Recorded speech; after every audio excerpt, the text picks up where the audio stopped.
नमस्ते दोस्तों। सोचिए आप एक ऐसी बीमारी से गुजर रहे हैं जिसमें ना कोई इलाज है, ना ही आगे जीने की उम्मीद। आपको अपने दर्द से छुटकारा पाने का हक होना चाहिए दोस्तों। यस या नो जवाब जरूर दीजिएगा। यूके ने एक नई बिल इंट्रोड्यूस की जो इस सवाल का जवाब देने की कोशिश कर रही है, पर क्या इंडिया में ये मुमकिन है? इस वीडियो में हम समझेंगे यूके के असिस्टेड डाइंग बिल के बारे में और उसका कंपैरिजन इंडिया के कानून के साथ करेंगे।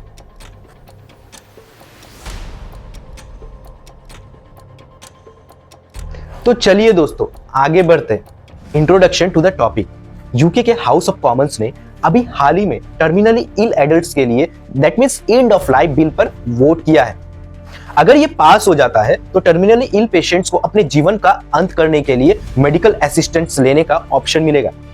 लेकिन इस बिल पर काफी डिबेट हो रही है। कुछ लोग इसे ह्यूमन राइट्स का पार्ट मानते हैं और कुछ इसके मिसयूज से डरते हैं। और इंडिया में पैसिव यूथेनेशिया लीगल है लेकिन असिस्टेड डाइंग नहीं। तो चलिए शुरू करते हैं और इन दोनों कंट्रीज के पर्सपेक्टिव्स को एक्सप्लोर करते हैं। सबसे पहले बात करते हैं यूके के असिस्टेड डाइंग बिल की। यह बिल सिर्फ टर्मिनली इल पेशेंट्स के लिए है जो 18 साल से ऊपर के लोगों के लिए है, यानी कि पेशेंट 18 साल से ऊपर होना चाहिए, मेंटल कैपेसिटी के साथ डिसीजन लेने में सक्षम होने चाहिए। मेंटल कैपेसिटी का मतलब है कि पेशेंट अपने फैसले की कॉन्सिक्वेंसेस को समझने और उस पर सोचने में सक्षम होने चाहिए। इस बिल में काफी स्ट्रिक्ट गाइडलाइंस है दोस्तों, जैसे पेशेंट को एक फर्स्ट डिक्लेरेशन साइन करना होगा एक कोऑर्डिनेटिंग डॉक्टर और एक इंडिपेंडेंट विटनेस के सामने। डिक्लेरेशन का मतलब है एक फॉर्मल स्टेटमेंट या घोषणा जो पेशेंट की इच्छा को क्लियरली दर्शाता है। दो अलग अलग डॉक्टर्स इस बात का एनालिसिस करेंगे कि रिक्वेस्ट वॉलेंट्री है और पेशेंट एलिजिबल है या नहीं। वॉलेंट्री का मतलब है अपने इच्छा से बिना किसी प्रेशर के डिसीजन लेना।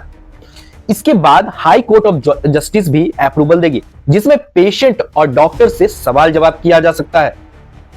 फाइनल स्टेप में एक सेकेंड डिक्लेरेशन साइन करना होगा और फिर एक अप्रूव्ड सब्सटेंस सेल्फ एडमिनिस्टर करने की परमिशन मिलेगी। सेल्फ एडमिनिस्टर का मतलब है कि पेशेंट खुद उस सब्सटेंस का यूज करेगा बिना किसी एक्सटर्नल हेल्प के। Debate in the UK. यह बिल काफी कंट्रोवर्शियल है दोस्तों। सपोर्टर्स कहते हैं कि टर्मिनली इल पेशेंट्स के लिए यह एक ह्यूमन सॉल्यूशन है। ह्यूमन सॉल्यूशन का मतलब है एक इंसानी और दया भरा अप्रोच जो उनकी डिग्निटी का ध्यान रखेगा। लेकिन क्रिटिक्स का मानना है कि इसका मिसयूज हो सकता है, स्पेशली एल्डरली और डिसेबल्ड लोगों के अगेंस्ट।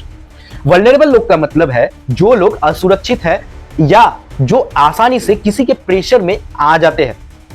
जैसे कि हम लोग जानते हैं दोस्तों, डिसेबल्ड लोगों को ऑटोमेटिकली मैनिपुलेट किया जा सकता है, उनको परेशान करके उनको अपने लाइफ लेने पे मजबूर किया जा सकता है। ऐसे में लॉ मेकर्स आर्ग्यू करते हैं कि एंड ऑफ लाइफ केयर को इंप्रूव करना ज्यादा जरूरी है। इंडिया के कानून के साथ में कंपैरिजन। अब बात करते हैं इंडिया की। 2018 में सुप्रीम कोर्ट ने कहा कि right to die with dignity article 21 के अंदर में आता है। इसका मतलब है कि पैसिव यूथेनेशिया जैसे लाइफ सपोर्ट का विड्रॉल लीगल है, लेकिन असिस्टेड डाइंग या एक्टिव यूथेनेशिया अभी भी इलीगल है। इंडिया के पैसिव यूथेनेशिया गाइडलाइंस काफी स्ट्रिक्ट है एज कंपेयर। फैमिली में पेशेंट के लिविंग विल के बिना डिसीजन पॉसिबल नहीं है। लिविंग विल का मतलब है एक डॉक्यूमेंट जो पहले से पेशेंट की इच्छा को रिकॉर्ड करता है इमरजेंसी के लिए। लोकल फिजिशियन, मेडिकल बोर्ड और जुडिशियल मजिस्ट्रेट की मल्टीपल अप्रूवल की जरूरत होती है।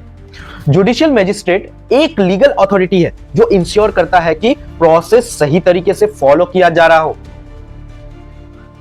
पर इन गाइडलाइंस को लेकर 2019 में Indian society of critical care medicine ने बोला है ये काफी कम्बरसम है और उनका इंप्लीमेंटेशन लिमिटेड है। कम्बरसम का मतलब है कॉम्प्लेक्स और डिफिकल्ट प्रोसेस जो आसानी से नहीं हो सकता है।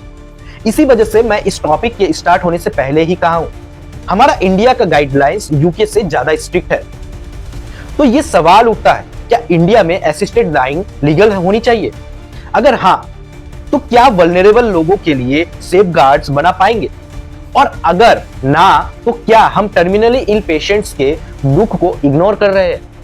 ये कुछ सवाल है दोस्तों जो हमारे मंत्रिमंडल के लिए है, जो हमारे प्राइम मिनिस्टर्स के लिए और हमारे लॉ मेकर्स के लिए है।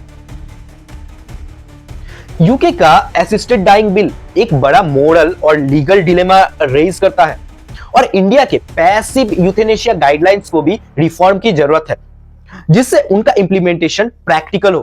पर एक चीज क्लियर है, ये डिबेट सिर्फ लॉज के बारे में नहीं बल्कि ह्यूमन डिग्निटी और इथिक्स के बारे में है। आपका क्या मानना है दोस्तों? क्या इंडिया को असिस्टेड डाइंग लीगलाइज करनी चाहिए? अपने थॉट्स नीचे कमेंट्स में जरूर शेयर करें। अगर आपको यह वीडियो इंफॉर्मेटिव लगा हो तो लाइक करें, शेयर करें और वेरिडिक्स चैनल को सब्सक्राइब करें। हर वीक हम लेकर आते हैं आपके लिए ऐसे ही थॉट प्रोवोकिंग और इंसाइटफुल टॉपिक्स। मिलते हैं अगले वीडियो में दोस्तों। धन्यवाद। जय हिंद।